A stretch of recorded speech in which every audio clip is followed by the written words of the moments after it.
I'm particularly excited to be here, and for this year, the theme really touches my heart. It speaks not so much to just the socioeconomic condition of our country today, but to that deeper mining of the human experience. And after all, isn't struggle the fundamental backbone of every good story? If it were a formula, I think it would be something like people plus struggle equals inspiration. And that's what, as writers, I think we tap into. That's what our calling is, and that's what we're striving to do, is to capture those stories, that struggle, and put it down in character and words. Now, I thought it brilliant that our theme did not just limit itself to the fiscal setbacks that we're facing today. There are a lot of people down on their luck, yes, but hard times can come as racism, crime, despair, inequality, injustice, a lot of things that aren't just poverty. For me, as it applied to my coming-of-age novel, The Time It Snowed in Puerto Rico, I believe the quality of being an American can be a hard time.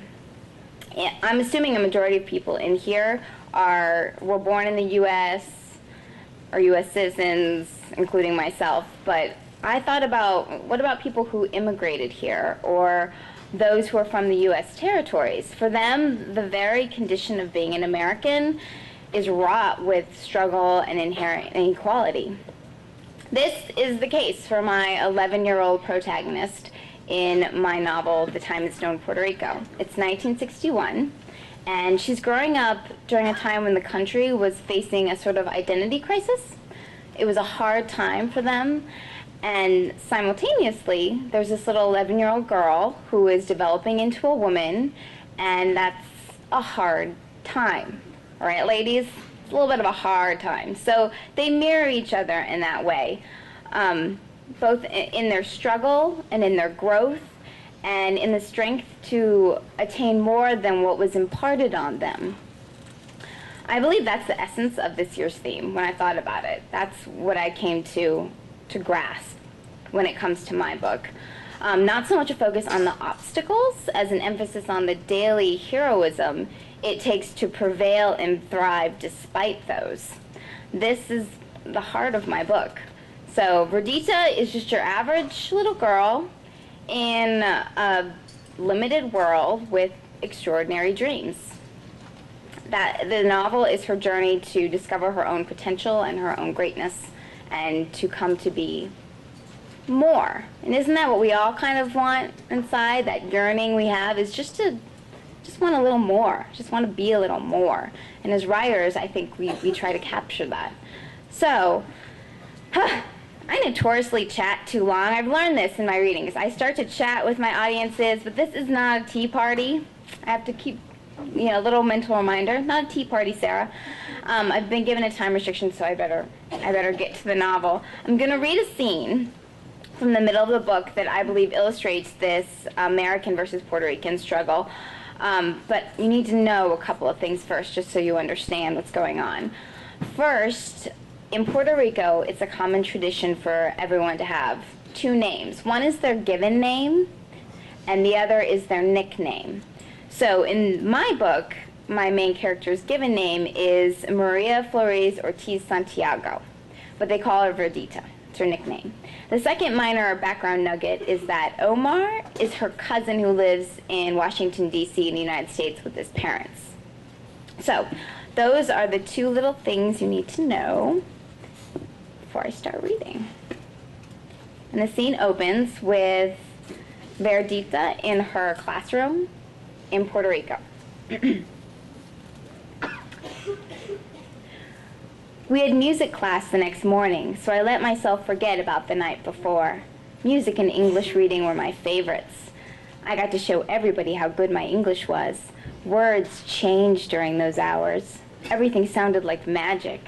Our teacher, Senora Alonso, was good at both singing and reading. She had a nice voice and could play the mandolin.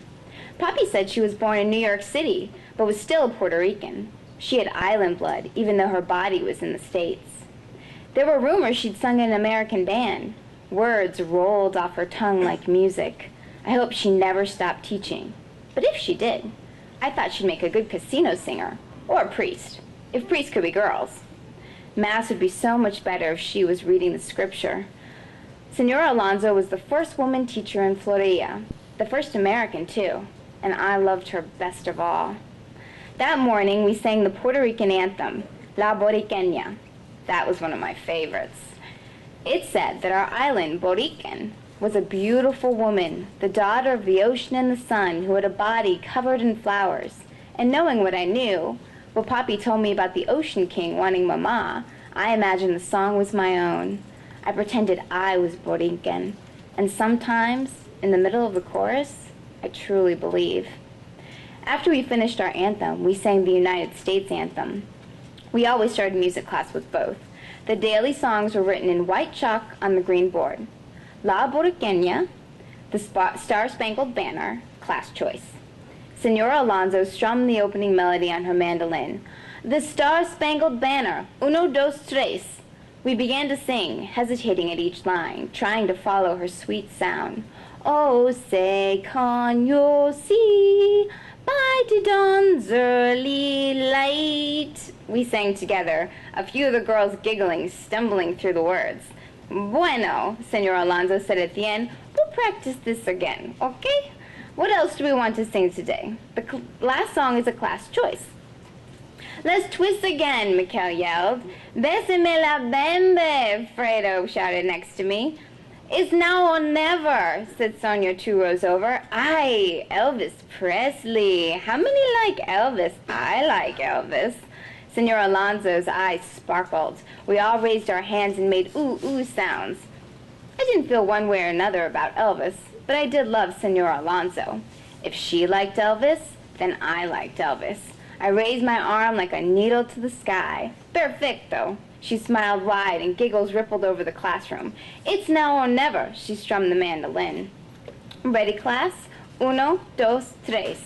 She sang. I joined my voice to hers, my sound drowning in the group. I liked the way it felt. The rhythm was familiar and yet not. That's how a lot of music from the States felt. Something deep down in the chords made you want to move, to dance, but in a different way than our Jibaros songs. The songs from the States made me want to run, to jump, to spin until all the colors in the room wove together. And at the same time, they scared me so bad that I had to stop singing and hold my breath until the feeling passed. I did so then and noticed that Fredo wasn't singing either. Senora Alonso strummed the last of the chorus. My love won't wait. She looked in our direction and set the mandolin beside her chair. Fredita? Fredo? Why don't you sing with the class? Por qué? Fredo stared straight ahead, his eyes bulging wide, unafraid. He looked the way Papi did when I talked back to him about my name, and when he found me at the Jibaros bar. My papa says that's a gringo song. I'm not allowed to sing gringo songs. I couldn't hold back my gasp, and I covered my mouth for Fredo's. Fredo Rodriguez. Senora Alonso squinted her eyes into slits, and her sing-song voice turned low and rough, like she'd swallowed gravel. That is an Americano song. Elvis es un Americano, and so am I. In our house, gringo was a curse word. Papi would take the belt to me for sure if I ever used it. He said that Puerto Rico's people were all colors of the rainbow, so even if the green didn't like the yellow, one color couldn't disrespect the other, or pretty soon the whole rainbow would fall from the sky in broken colors. I assumed we were the green, and the Americanos were the yellow. But Fredo didn't stop there. I'm not allowed to sing Americano songs, and anyone who sings them, those are gringos too. His voice was clear and defiant, but he looked down with his eyes, drawing lines on the wooden desktop. You're allowed to speak English. Why are you not allowed to sing? Senora Alonso stood with her hands on her hips, her face flushed pink. Papi said, Fredo replied, his voice now quiet and small. Senora Alonso breathed loud. The air came out of her nose like wind, and we were all silent, listening and holding our own breaths. Estudiantes, take out your Dick and Jane books. La música se termina. Time for English reading. Perhaps, Fredo, your papa will not object to you learning how to read English. I opened the top of my desk and hid behind the lid.